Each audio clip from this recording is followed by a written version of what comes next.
샘물 성도 여러분, 간밤에 잘 주무셨습니까? 오늘도 기도회로 하나님과 함께 동행하는 하루가 되길 바랍니다. 이번 주부터는 우리 공동 기도문을 가지고 먼저 기도하면서 하나님 앞에 나아가는 시간을 갖도록 하겠습니다. 이제 공동 기도문이 앞에 띄워질 텐데요. 제가 먼저 이 기도문을 낭독하면 회중 부분에서는 여러분들이 하나님께 기도하는 마음으로 읽어주시면 되겠습니다. 우리 함께 이렇게 기도함으로써 주님 앞에 한 마음으로 기도할 수 있기를 원합니다. 제가 먼저 하나님께 말씀을 드리겠습니다. 마음 모아 샘물의 기도를 하나님께 드리겠습니다. 먼저 우리의 믿음을 고백합니다. 하나님은 우리의 아버지가 되십니다. 우리는 하나님의 존귀한 자녀들입니다. 삶 속에서 자녀의 행복을 누리게 하시고 자녀다운 품위를 지키는 샘물인이 되게 하소서. 교회를 위해 기도합니다. 우리 샘물교회가 교회다운 교회가 되게 하소서. 머리 되신 예수 그리스도의 몸으로서 주의 뜻을 온전히 이루고 주의 영광을 드러내는 아름다운 교회가 되게 하소서. 샘물이 우리의 자랑이 되게 하시고 우리가 샘물의 기쁨이 되게 하소서. 목장을 위해 기도합니다. 성도의 교제를 나누는 따뜻한 울타리가 되게 하시고 마음을 터놓고 기댈 수 있는 듬직한 언덕이 되게 하소서. 목자에게 필요한 지혜와 능력을 더해 주시고 목자라는 영광스러운 이름에 걸맞는 목자의 마음, 목자의 열심, 목자의 따뜻함을 허락하소서. 예배를 위해 기도합니다. 샘물의 예배가 주님과의 신비한 연합으로 들어가는 통로임을 믿습니다. 하늘 문을 여시고 주께서 친히 임재하셔서 샘물 예배의 주인이 되어 주소서. 예배하는 모든 자에게 예배의 영광과 회복의 기쁨을 허락하소서. 속히 모든 성도들이 함께 모여 예배할 날을 허락하소서. 환우들을 위해 기도합니다. 치유의 주님, 수많은 병자들을 치유하신 주님의 능력이 오늘 우리 성도들에게 임하여 주소서.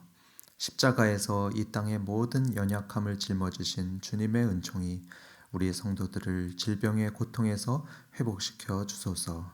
투병 중에 소망을 잃지 않고 믿음으로 승리하게 하소서. 나라를 위해 기도합니다.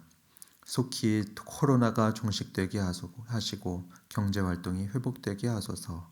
나라의 안위를 지켜주시고 이 땅의 자유와 평화를 지켜주소서. 정치 지도자들에게 하나님을 두려워하고 백성을 사랑하는 마음을 주셔서 선한 정치를 펼치게 하소서. 공의가 실천되게 하시고 샬롬의 온기가 넘치는 나라가 되게 하소서. 샘물 성도들을 위해 기도합니다. 오늘도 삶의 형편을 따라 오고 가는 샘물 가족의 걸음에 주께서 동행하여 주소서. 자녀들의 건강과 앞길을 주께서 인도하여 주시고 성도들의 생업의 현장에도 복을 내려 주소서. 너무 힘겨운 어려움 만나지 않게 하시고 능히 헤쳐나갈 지혜와 용기를 주소서. 자비로우신 예수님의 이름으로 기도합니다. 아멘. 아멘. 이제 오늘 주시는 하나님의 말씀을 듣도록 하겠습니다. 오늘의 말씀은 아모스서 2장 4절부터 16절까지의 말씀입니다. 아모스서 2장 4절부터 16절까지의 말씀을 제가 읽도록 하겠습니다. 여호와께서 이와 같이 말씀하시되 유다의 서너 가지 죄로 말미암아 내가 그 벌을 돌이키지 아니하리니 이는 그들이 여호와의 율법을 멸시하며 그 율례를 지키지 아니하고 그의 조상들이 따라가던 거짓 것에 미혹되었음이라.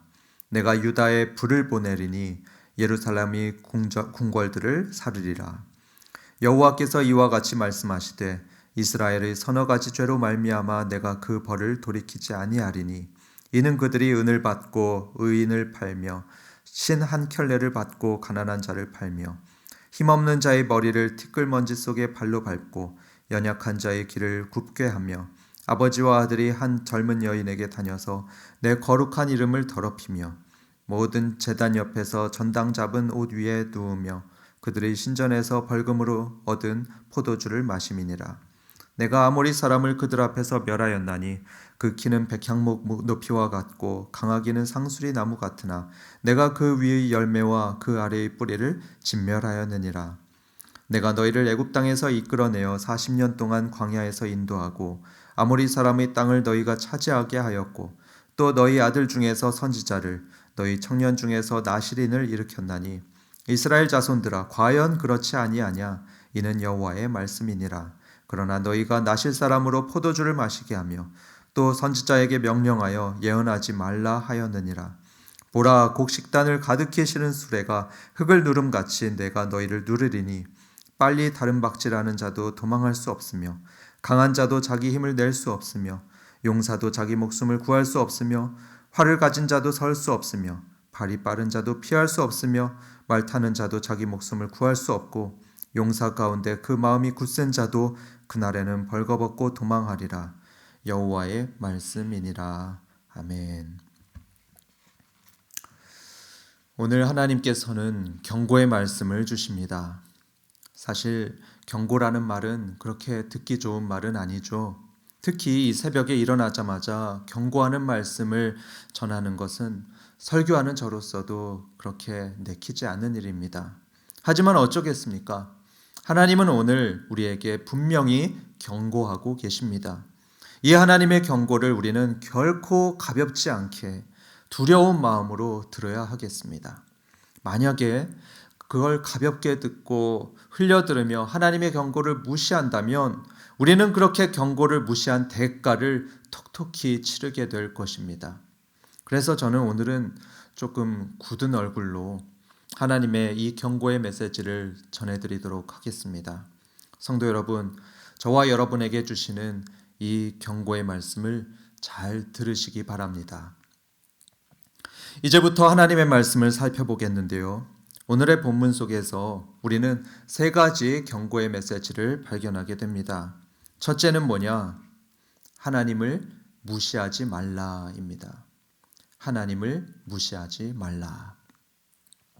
4절에 보시면 하나님이 유다에게서 벌을 돌이키지 아니하리니 하시는데요. 그 이유가 뭐냐? 이는 그들이 여호와의 율법을 멸시하며 그 율례를 지키지 아니하고라고 합니다.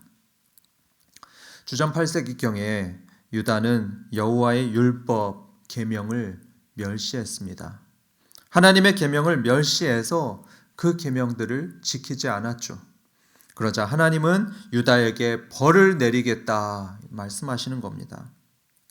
여러분, 하나님의 계명을 무시하고 그래서 그 계명을 지키지 않는 건요, 그 계명을 주신 바로 하나님을 무시하는 것입니다. 다시 말씀드립니다. 하나님의 계명을 무시하고 그래서 그 계명을 지키지 않는 건요, 그 계명을 주신 하나님을 무시하는 것입니다. 예를 들어 보겠습니다. 요즘에 자가격리를 하라고 정부에서 지정한 사람들을 이제 쭉 보면요, 대부분은 그 지침을 잘 따르는 걸 봅니다. 그런데 그 중에는 그 지침을 어기고 집 밖에 막 돌아다니는 경우들을 봅니다. 특히 외국에서 온 사람들이나 철 모르는 젊은 사람들이 그러는 걸 보았습니다. 그들은 왜 그랬을까요? 왜 그렇게 자가격리를 어기고 나갔을까요? 이유들 중에 한 가지는 바로 공권력을 무시했기 때문이라고 봅니다. 자가격리 지침을 내린 이 정부를, 그 공권력을 무시하는 겁니다. 정부와 공권력을 만만하게 보고 우습게 보니까 이 정부의 명령도 역시 가볍게 보고 안 따른 것 아니겠습니까? 그러나 하나님은 우리가 그의 계명을 따르지 않는 걸 결코 좌시하지 않으십니다. 왜냐하면 그 계명을 지키지 않는 것 곧 하나님을 우습게 보고 하나님을 무시하는 것과 다름없기 때문입니다. 이 나라보다도 더 크고 위대하신 하나님을 무시하는 것이기 때문에 하나님은 결코 그것을 좌시하지 않으십니다. 성도 여러분, 현대인들은 하나님을 너무 쉽게 생각하는 경향이 있습니다. 하나님은 내가 뭘 해도 그냥 용서하시고 내가 막 땡깡 부려도 그냥 받아주는 그런 엄마 같은 분으로 생각하는 것 같습니다. 하지만 하나님은요, 두려운 분이십니다. 함부로 대할 수 없는 부쩍 두려우신 분이십니다. 한 번 노하시면 온 천지와 모든 왕들이 벌벌벌벌 떨게 되는 그런 분이십니다. 그래서 여러분, 이 하나님의 계명들을 들으십시오. 하나님께서 우리에게 주신 명령과 계명들을 잘 들으시고 순종하시기 바랍니다. 그렇게 할 때 우리는 감히 하나님을 무시하는 큰 죄를 범하지 않게 될 것입니다. 하나님과 그의 명령을 무시하지 말아라. 이것이 하나님의 첫 번째 경고입니다. 다음으로 하나님은 우리에게 어떤 경고를 하실까요? 둘째로 하나님께서 주시는 경고는 이것입니다. 나쁜 짓은 그만해라. 나쁜 짓은 그만하라고 하나님은 경고하십니다. 6절 7절을 보겠습니다. 이스라엘의 서너 가지 죄로 말미암아 내가 그 벌을 돌이키지 아니하리니 이는 그들이 은을 받고 의인을 팔며 신한 켤레를 받고 가난한 자를 팔며 힘없는 자의 머리를 티끌먼지 속에 발로 밟고 연약한 자의 길을 굽게 하며 아버지와 아들이 한 젊은 여인에게 다녀서 내 거룩한 이름을 더럽히며. 이 말씀을 몇 마디로 정리하면 이런 말씀이죠. 돈 좀 벌려고 남에게 해를 끼치지 말아라. 가난하고 힘없는 사람들을 함부로 대하지 말아라. 그들의 머리를 밟지 말아라. 그리고 음란한 행위를 하지 말아라. 이 모든 걸 한마디로 정리하면 나쁜 짓을 그만하라는 말씀입니다. 이건 더 이상의 설명이 필요 없죠. 성도 여러분, 남에게 해를 끼치지 마시고요. 어떤 사람이 혹시 가난하고 또 별 영향력이 없는 사람이라고 해도 그 사람을 함부로 대하지 마시고요. 또 혹시라도 여러분이 음란한 말이나 행동을 하고 계시다면 이제 그만두시기 바랍니다. 그런 나쁜 짓들에 대해서 회개하지 않을 때 하나님은 결코 좌시하지 않으십니다. 결코 가만히 두고 보시지 않습니다. 예를 들자면 다윗 왕 아시죠? 그는 참 충성된 왕이었죠. 하나님의 종이었습니다. 하지만 그가 악한 짓들을 했을 때 하나님은 봐주지 않으시고 무서운 벌을 내리셨습니다. 마찬가지로 오늘 말씀에도 보면 13절부터 16절까지 말씀에 나쁜 짓을 한 모든 이들을 하나님께서 반드시 심판할 것이라고 말씀하십니다. 제 아무리 부자에다가 또 권력이 있고 또 건강한 사람이라 하더라도 만약에 나쁜 짓을 한다면 하나님의 심판을 결코 피할 수 없다. 하나님은 경고하십니다.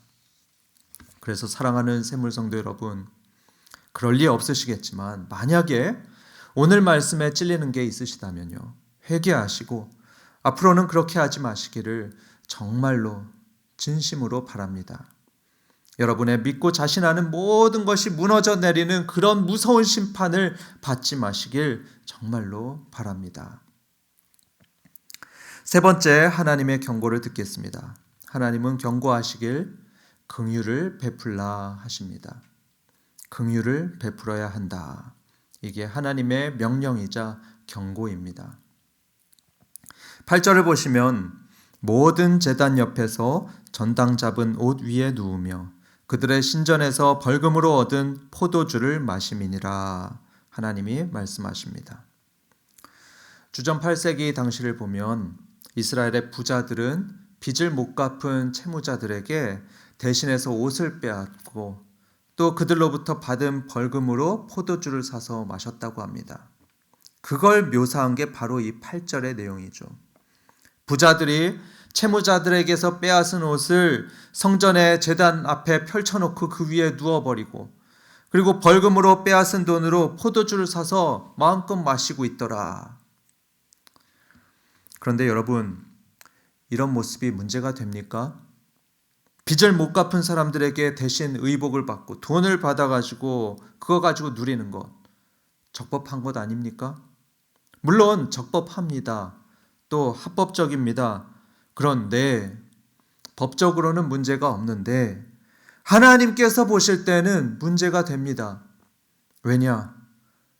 그 행위 속에 긍휼이 없었기 때문입니다. 하나님은요, 우리가 긍휼을 베풀기 원하십니다. 내가 한 행동이 혹시 적법하고 또 내가 가진 권한을 정당하게 사용하는 것이라 해도 만약에 내 합법적인 행동 때문에 약하고 가난한 사람이 너무나 고통스러운 삶을 살게 된다면 그때는 내 이익을 포기하면서라도 그들에게 긍휼을 베풀어야 합니다. 긍휼을 원하시는 하나님은 우리가 그렇게 그들에게 긍휼을 베풀길 원하십니다. 세상의 법과 상식으로 보면 떳떳하게 내 걸 내가 받아내는 것이고 또 내 권한을 사용한 것뿐이라 해도 만약에 나의 말과 내가 취한 조치 때문에 하나님이 관심 있게 보시는 약자 또 그리고 가난한 사람 그들의 가족들이 너무나 힘겨운 삶을 살게 된다면 그건 옳지 않다. 그건 하나님께서 보실 때 결코 옳은 것이 아니다. 경고하십니다. 부연 설명해 드리자면 불쌍한 사람들에게 긍휼을 베풀지 않는 그런 냉정한 태도는 단지 옳지 않은 게 아닙니다. 그것은 죄가 됩니다. 하나님께 벌을 받게 되는 죄를 범하는 것입니다.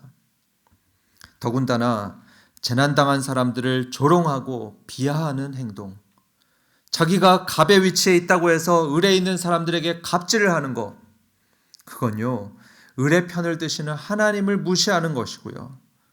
또 재난당한 사람들을 불쌍히 여기시는 하나님과 싸우자는 것입니다.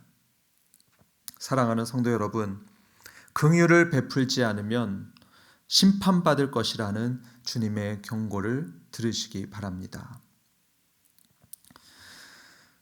성도 여러분, 지금까지 주님의 경고의 말씀을 드리긴 했지만 저는 여러분들이 심판을 받거나 벌 받는 것을 결코 원하지 않습니다. 정말로 바라질 않습니다.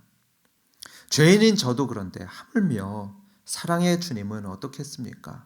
더 그러십니다. 당신의 자녀인 저와 여러분이 심판을 받고 벌 받는 걸 하나님은 결코 원하지 않으십니다.